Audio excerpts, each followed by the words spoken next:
Hey guys, welcome back to my channel and welcome to a brand new series on my channel called Oh Baby Thursday. So if you haven't already heard, if you don't follow me on Instagram or Twitter or have seen any of my previous videos here, I am pregnant and I figured I would do some sort of like series to incorporate videos with you guys. So I did this for my wedding. I did Wedding Wednesdays. I also did this when I was getting really super fit. I did Fitness Fridays. And for babies, there isn't really like, you know, Fitness Friday, FF, Wedding Wednesday, WW. There isn't a day in the week that starts with a B. So I was like, okay, well, what can I do? And I decided to make these videos go up on Thursdays because every Thursday is when I hit a new week in my pregnancy. So the day that this video goes up, I will be 16 weeks. The day I'm filming it, I am like 14 and a half weeks. So I'm trying to pre-film a little bit. That way I could do all of my baby video filming in one day and then my beauty video filming in another day. That doesn't really matter, but I decided to call this series Oh Baby Thursday. Isn't that kind of cute? Oh Baby Thursday. And I thought I would kick it off with a first trimester update. So in my last pregnancy related video, I just kind of talked through, actually, my last pregnancy related video was a gender reveal. No, the gender reveal. And then I did like a chit chat life update tutorial thing. So yeah, I decided to just make these videos completely separate. That way, if you're into babies, if you're into pregnancy related videos, and you can watch these. If you're still into my beauty videos, you can watch those. That way they remain totally separate and you can kind of pick and choose what you want to watch. I know that not everybody is into baby stuff, you know. It's definitely like a niche audience, as is beauty. So anyways, if you're new to my channel, welcome.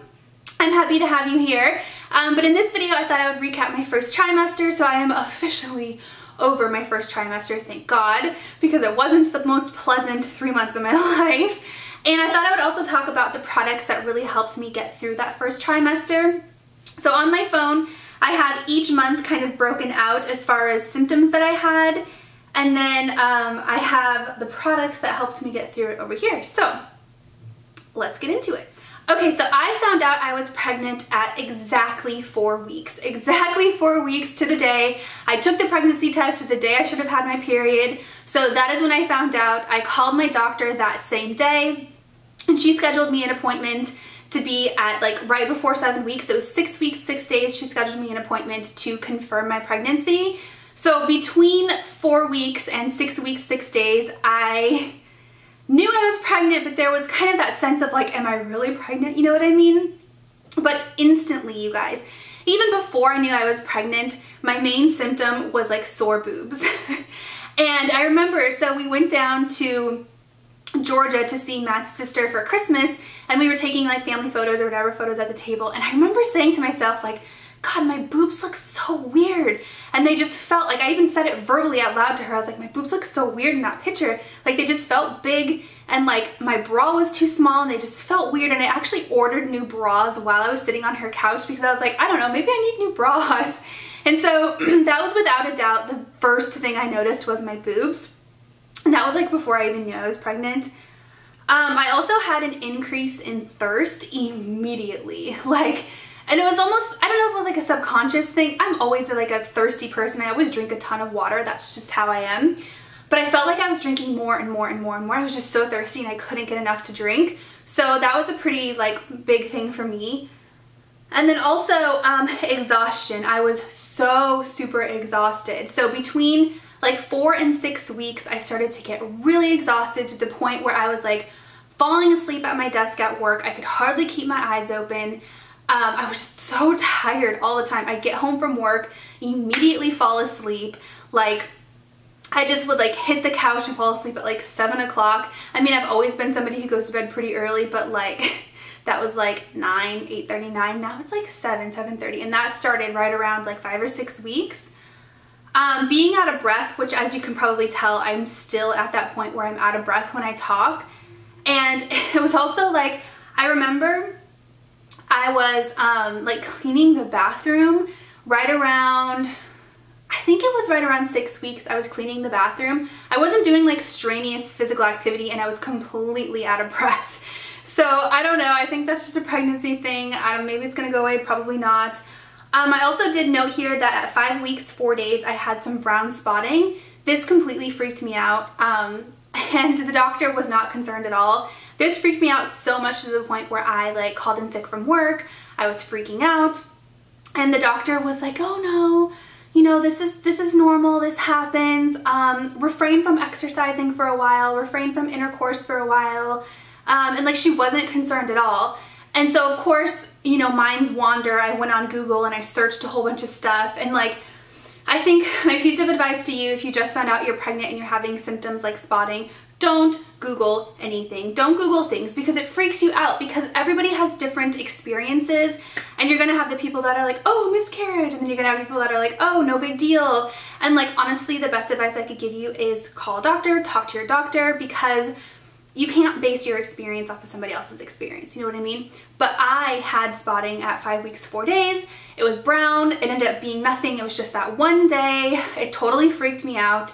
But it hasn't come back since, and more than likely that was implantation bleeding, which is basically when the egg implants itself into the lining of your uterus, you bleed a little bit. So more than likely that's what it was.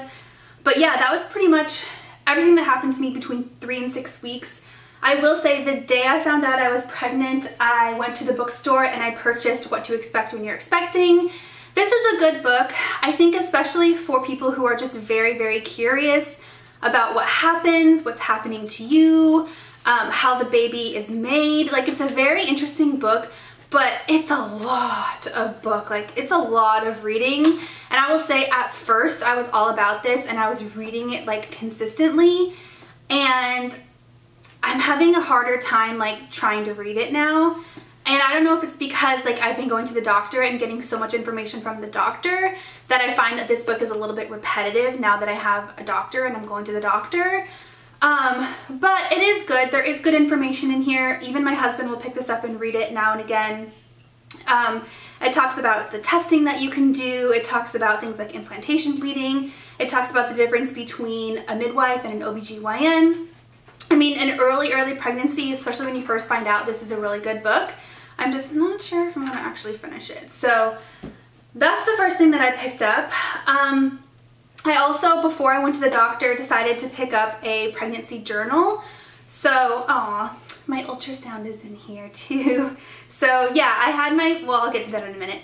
I picked up a pregnancy journal, and knowing me, I get really excited about things like journaling and planning, but it is really hard to keep up with, especially if it's something that you do weekly. So this is the one that I picked up that I've really been liking. It's called The 9, a pregnancy countdown journal, and this does weekly updates, but it's just a 1-pager every week, which I feel like has been sustainable. Like, it's been something that's like, okay, like I could do an update every week, you know what I mean? It's not like a whole like chapter every week or anything like that. So it's been really nice. It just talks about like what's going on with my head, what's going on with my body, what's going on with my diet. And then it does have a little spot for pictures right here.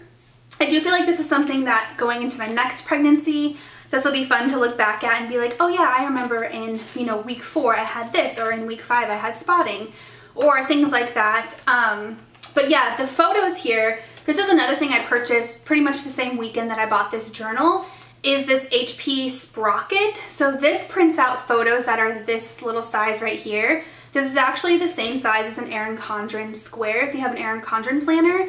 So you can use, and there's sticker paper, so they're kind of like Polaroid photos. You don't need ink or anything like that. They print out, you peel off the back, and then you can stick them anywhere. So I've been sticking them in this pregnancy journal. I just have like my bump photos, things like that, pictures of the dogs, how we told our parents, things like that. I just kind of monthly, I've been putting pictures here and there, how I told people at work.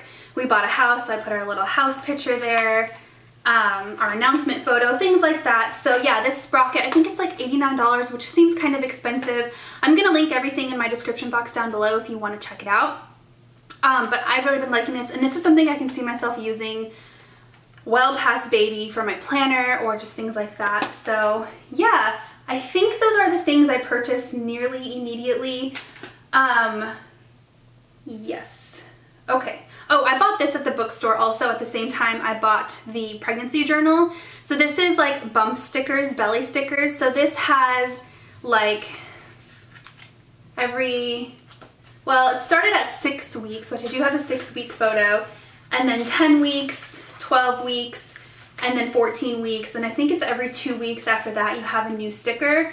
So I figured this was fun. This is something, again, I can see myself keeping up with a picture every other week, but I think it's really cool when you see those time-lapse photos of people who took a picture like every single day. But knowing myself, realistically, I don't think I would keep up with taking a photo every single day, especially since my husband has to take the photo for me. So this was cool because it's like every other week, take a picture, you put the little sticker on your belly and you can watch your belly grow. And this was only like $6. Oh no, it was $12. So yeah, and the pregnancy journal wasn't that much either. It was $16.99. So not too bad. Okay, I think that was all up till 6 weeks.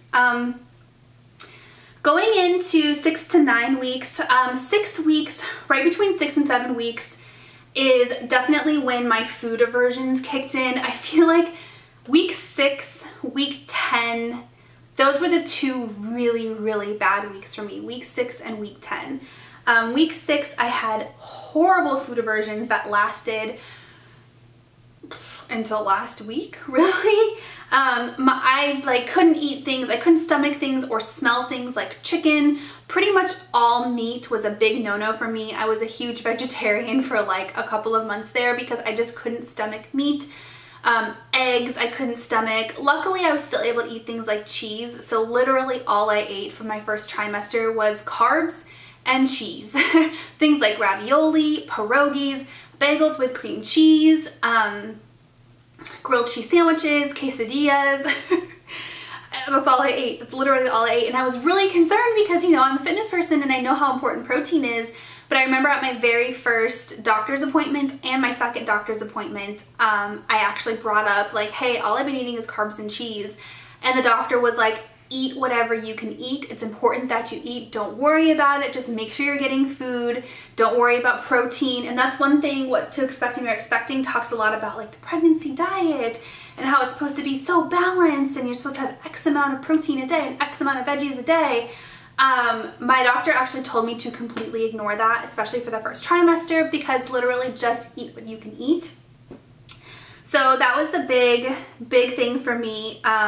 Nausea, I never actually threw up, but I was very, very nauseous. Certain smells would make me like actually gag, which was really bad. I also started to get super duper dry skin and a super duper dry scalp. Now this was actually right around when winter kicked in. So at 6 weeks was like the middle of January, and that's when it started to get the coldest here in North Carolina. So I can't really chalk that up to pregnancy, but it did just so happen to happen at the same time. So I don't know if it was the weather or pregnancy, but my skin got really, really dry and my scalp got really, really dry. At that point is actually when I also started to use body oils. And whoop, oh no, I dropped that on the floor. Oh, and it got all over my bed too. Body oils are very messy, I will say. So I picked this up on, I ordered it online. I think I ordered it on Amazon. It's the Burt's Bees Mama Bee Nourishing Body Oil. It is pretty much almost gone, but I've been able to use just this one bottle throughout my entire first trimester. So I've been using this all over my belly, my thighs, my butt, and my boobs, just to kind of help prevent stretch marks and to like moisturize that part of my body. Because again, it was really super dry, you guys, like super duper dry. I also bought this from Motherhood Maternity. I haven't used it yet because I want to finish that one up first, but it is the Body Boost Stretch Mark Oil. Basically preventative things to prevent the stretch marks from coming. Having really dry skin isn't going to help the stretch marks any. So yeah, I've been oiling up every single day. I've always been the kind of person who uses moisturizer every single day, like a lotion every single day. But now I'm just adding the oil on top of it, so that way there's like multiple layers of moisturization, you know what I mean? I also switched over to natural deodorant. So I kind of was dabbling in the natural deodorant world prior to pregnancy. I actually made a video all about it. But as soon as I found out that aluminum is kind of like a no-no for pregnancy, I cut out regular deodorant completely, and I've only been using natural deodorant. So the native deodorants have been a lifesaver for me. And at Target, you can buy like 3 different scents, but if you look at their website online, they have a whole bunch of different scents. This one is the blackberry and green tea scent. They also have like a powdery scent if you're into that, a fresh clean scent if you're into that. They have a peppermint scented one. They just have a whole bunch of different scents online. So that was another thing I switched over to. I also cut out all of my serums for my face. So things like salicylic acid, BHA, retinol. There's a couple of other skincare ingredients that are on the no-no list for being pregnant. I cut all of those out, and those are in serums mostly. Serums and eye creams are what you have to be careful for. So I checked the ingredients on all of my skincare products, and I really dulled it down to just like a standard eye cream, the Belief eye cream, or the Kiehl's Creamy Avocado eye cream. Both of those do not have retinol in them. So that, a facial cleanser, a moisturizer, and that's really it. That's kind of like what I've dumbed it down to. I don't know if that's the right terminology. Vitamin C's are okay, glycolic acids are okay, but yeah, that's kind of what I did for that. For the nausea, I mean, aside from just eating carbs and cheese the whole time, ginger candies were a huge help for me. So I picked up these Preggy Pops from GNC. They're just kind of like candies. If I look at the ingredients, I mean, literally it's just a hard candy. So I wonder if you sucked on like a hard candy, if that would do the same thing. I don't know. I liked them. I feel like they helped. It was probably in my mind. And then these I actually never got a chance to try because I found that I didn't need them. The Preggy Pops were enough, but these are the Pink Stork Morning Sickness Sweets in the Mango Ginger. I mean, they smell really good. And I'll keep them because they'll help for any kind of nausea, not just pregnancy nausea. And there are still days where I do feel nauseous, so I feel like those will be good for that. And the Preggy Pops, there's only a couple left in there. So, sore boobs are still there. They've been consistent the whole time. Out of breath, another thing. Exhaustion, another thing, kept on going. And then right around 6 to 9 months is when the bloating happened. So aside from like my boobs instantly getting bigger, which by the way, I kept the same band size, but I did go up a cup size. And that was right around 8 weeks. I decided to go ahead and just get bigger bras, up my cup size. I also noticed that my pants were getting really tight. So up until now, I have not worn any maternity clothes at all. I've looked at them, I've actually bought some. I'm gonna do a haul for you guys. But I've been able to fit into all of my normal clothes. I haven't had to up sizes in anything except for bras. My workout clothes still fit. My work pants still fit. Everything fit except for my skinny jeans. Skinny jeans were something that right around 8 weeks I was like, oh my god, these are getting so tight. And I think it was because of the bloating. Bloating was huge in like the 2nd month of my pregnancy. I just felt so bloated all the time. And bloating, of course, gives you like gas. It makes your tummy bubble, and it also makes you just feel bigger and just like chubby kind of. So I actually went on the Grace and Lace website, and these are, again, regular size, but they are stretchy around the waist. And I showed a pair of these in a haul that I did that I was pregnant in, but you guys didn't know, where I was organizing my vanity. They're actually in the wash right now, but I have this color right here. I have a dark wash and I have a pair of black ones where they're normal like jegging jean material, but they have a stretchy waist on them. And these have been a complete lifesaver as far as jeans go, because I can still wear them. I can see myself still wearing them for a couple more like months maybe. I don't know, until I start showing. But yeah, the stretchy waistbands have helped so much with the bloating, and then with the little mini bump that I have right now. So that was big. And then again, yeah, 6 weeks, 6 days, we went to the doctor, and I went to my regular OBGYN. That was a big question I had, was do I go to the regular doctor? Like, what do I do? Do I go to just my normal gynecologist? I don't know, I had never been pregnant before, so I actually just called my normal gynecologist to tell them that I was pregnant. And I went to that gynecologist to confirm the pregnancy. So she did an ultrasound. We got to hear the baby's heartbeat. It was 128 beats per minute, I remember. But that was like really early on, like 6 weeks, 6 days is extremely early to be hearing the heartbeat. But she did the ultrasound where they go like through your vagina. So it's like a big long stick that they kind of, whatever. So it wasn't like the kind that they go across your belly with, which is why I think we were able to hear the heartbeat, because it was right up against my cervix. But yeah, that is where we got our ultrasound. We got our little picture. We saw the little bean. He's literally just a blob. And this is the last time that I've actually seen him on an ultrasound. I haven't got another ultrasound since then, and I won't get another ultrasound until the anatomy scan, which is right around 18 weeks. So that was another thing I expected. For some reason, I expected that I was going to get an ultrasound every single visit, and that's not the case. We got one to confirm the pregnancy, we'll get one during the anatomy scan, and that's it. And that kind of concerned me at first, but people are kind of like, well, you should consider yourself lucky, because if they're not having to continuously look at the baby, then everything is going well. So I guess that's a good sign, but I'm kind of like, I just really want to see him again. Like, I just want to see his little legs and see his little feet and his little tiny face. But I still have a couple more weeks to wait before I'll be able to do that. So yeah, so we got our confirmation ultrasound at 6 weeks, 6 days. We heard the heartbeat. It was 128 beats per minute. And I kind of expected at that appointment that they were going to do like lab work, blood work, things like that, but it was literally just an ultrasound and a referral over to an OBGYN.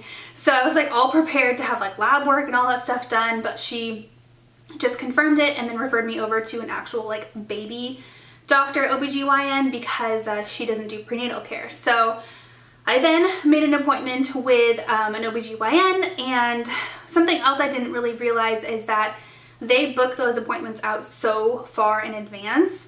And when I first called to make my appointment, they're like, okay, well, all of our doctors are booked out for 6 weeks, so we can make your next appointment at like, I was 6 weeks, 6 days, because I called that same day. So that would have been like, what, 6, 7, 8, 9, 10, 11, 12 weeks. I was like, I'm not waiting 6 weeks to see a doctor. Like, I felt like I needed lab work done. I needed like, I don't know, I just felt like I was like, I don't want to wait that long. So they were like, okay, well, your other option is to see a midwife instead. And I was like, in my mind, I was like, oh my God, a midwife, like that sounds so like hokey to me. Like, are these the kind of people that are making me going to give birth, like, I don't know, like at home, or like, what does this mean? I don't know. Am I going to have to go all natural? Like, no, I want the epidural. And basically the difference between a midwife and an OBGYN is a midwife does not do surgery. An OBGYN doctor can do surgery. So they both deliver the baby. In my practice, they both work out of the doctor's office. They actually can see you like coincidingly, so you can see a midwife, and then your next appointment you can see an OBGYN, and then your next appointment you can see a midwife. They all work together. A midwife is just kind of like the master's degree version of an OBGYN, where they're a doctor. So that was my experience. What I found out, they're both going to be like delivered out of hospital. I'm still going to go to a hospital to deliver my baby. I can still get an epidural, I can still do things like that, but if you end up being a high risk, or if you need a C-section, then you definitely need an OBGYN instead of a midwife. So that was something that I found out that I wanted to share with you guys, but I think that's it. Oh yeah, also right around 6 weeks, 6 days, my coworker, she was one of the first people I told, recommended this book right here called Baby Bargains. This has been so incredibly helpful, you guys. I'd say like this book has been way more helpful than what to expect when you're expecting, because the point of this book is it actually tells you like the highest rated product for each category. So for example, it tells you the highest rated high chair, the highest rated crib, strollers, formulas, baby bottles, baby warmers, diapers, just everything, bassinets, mattresses. It tells you things that I would not have known otherwise. Like when you buy a crib, you just get the crib, you don't get a mattress. You also have to buy the mattress. I didn't know that. So it tells you things like that. It also tells you things that are probably not worth your money, like bumpers. Talks about monitors. I mean, literally every single category of things is in here. It tells you how many like onesies you'll need, how many sleepers you'll need. And the thing is, if you have friends or family that are recommending things to you, that's great. But unless they've recently had a baby, like in the past 3 years, things like safety protocols change every single year, and new products come out every single year. And they make a new Baby Bargains book every single year. This is the 2018 version, the 12th edition, but I think there's a newer one by now. But yeah, they tell you like the best crib for your money, the best crib on a bargain, stuff you actually need in your nursery. And then it also gives you like tips and tricks for when baby comes. Like this talks about how baby has to sleep on its back, shouldn't sleep on its stomach, things like how to avoid SIDS, just things like that. And it's quick and to the point, and it actually is really helpful. When I was creating my registry, I referred to this so much to figure out like what do I actually need and what's the highest rated this and that and yada yada yada.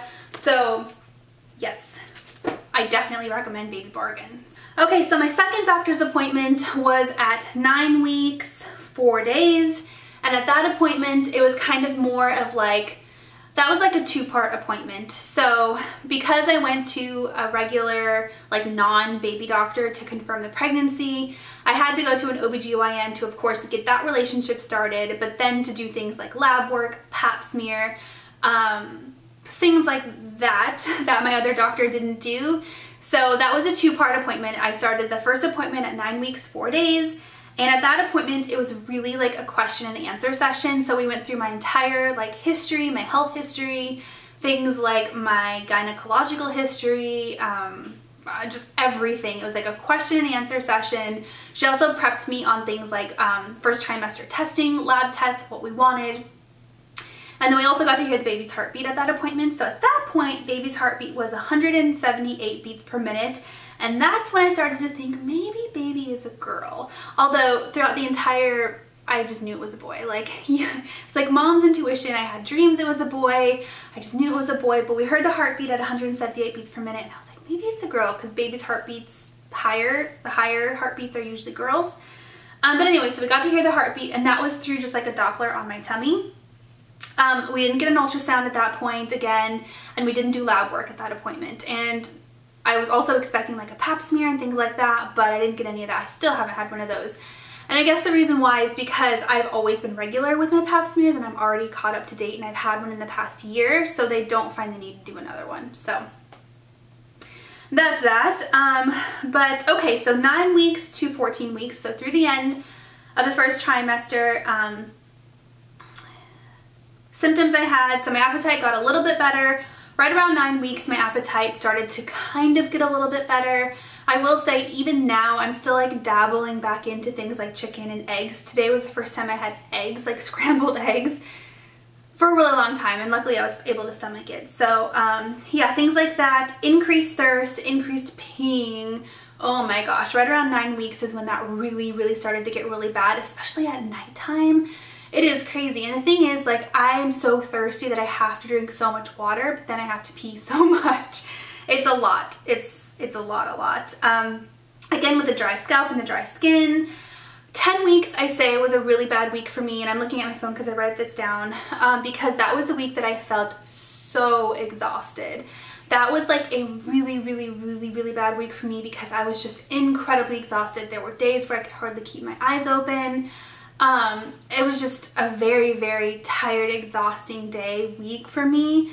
That's also when my insomnia really picked up. And I think it's because I started to get really nervous about things like genetic testing and the lab work that I was going to have done. So the lab work I got done at 11 weeks, 4 days. That is when I got my blood drawn for the genetic testing, and that is when we also were able to find out the sex of the baby.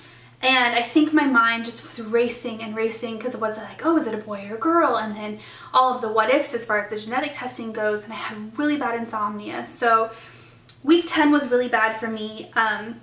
I also started to get this incredible feeling, I say incredible like it's a good thing, feeling of being full. So anytime I eat a heavy meal, and this still applies, my stomach feels so full, and then it becomes really hard to breathe because my stomach is super full, and it just feels like heavy and full and very uncomfortable.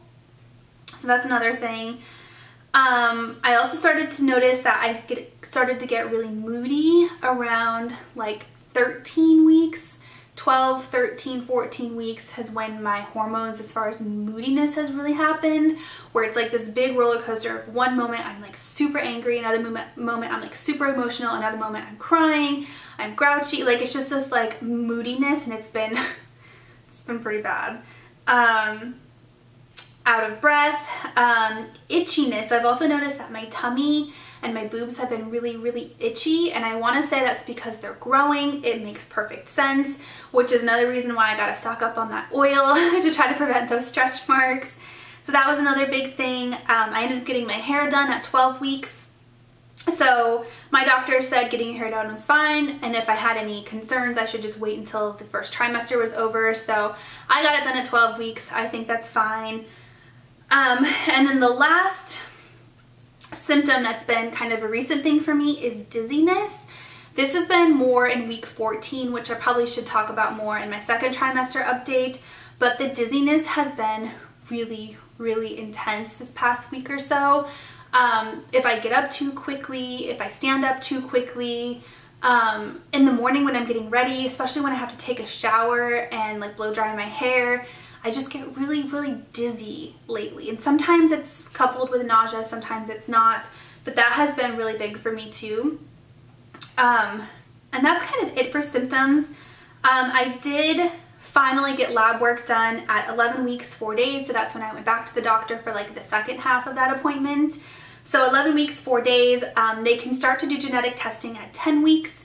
So when my first appointment was too early, so they had to kind of do like a follow-up appointment, which is why it was a 2-part appointment. But yeah, still no pelvic exam or anything like that, but I did get lab work done. They took a lot of blood. I actually like drained this arm to the point where it stopped producing blood, and then she had to move her over to this arm to get more blood. Like it was a lot of blood. And a urine sample. And that was what I did at that appointment. We also got to hear the heartbeat at that appointment, and baby's heartbeat was 165 beats per minute. So although baby is a boy, he has had a very high heart rate, which is consistent with girl babies. So don't always fall for that. That's kind of a myth. It's a fun thing to think about, like, oh, I'm having a girl because it's a high heart rate, but that's not always the case. So I think that's it. So now I'm officially in my second trimester, and I'm super duper excited. It's all becoming so real. I've been doing things like creating my registry and starting to think about just what it's gonna be like when he's here. It's a very, very exciting time. So yeah, that's kind of my first trimester update. I feel like I talked a lot, a lot, and this is probably a really long video, but if you guys are expecting, please let me know in the comment section down below. I would love to be on this journey with you guys. My baby is due September 5th, so he will be a Labor Day baby. Well, right around Labor Day. So kind of like the end of fall, end of summer, early fall baby, which really excites me because then it's going to be like the start of the fall season, which is one of my favorite seasons. So yeah, if you guys are expecting, let me know down below, and I look forward to making more Oh Baby Thursday videos. Thank you guys so much for watching, and I'll talk to you next time. Bye.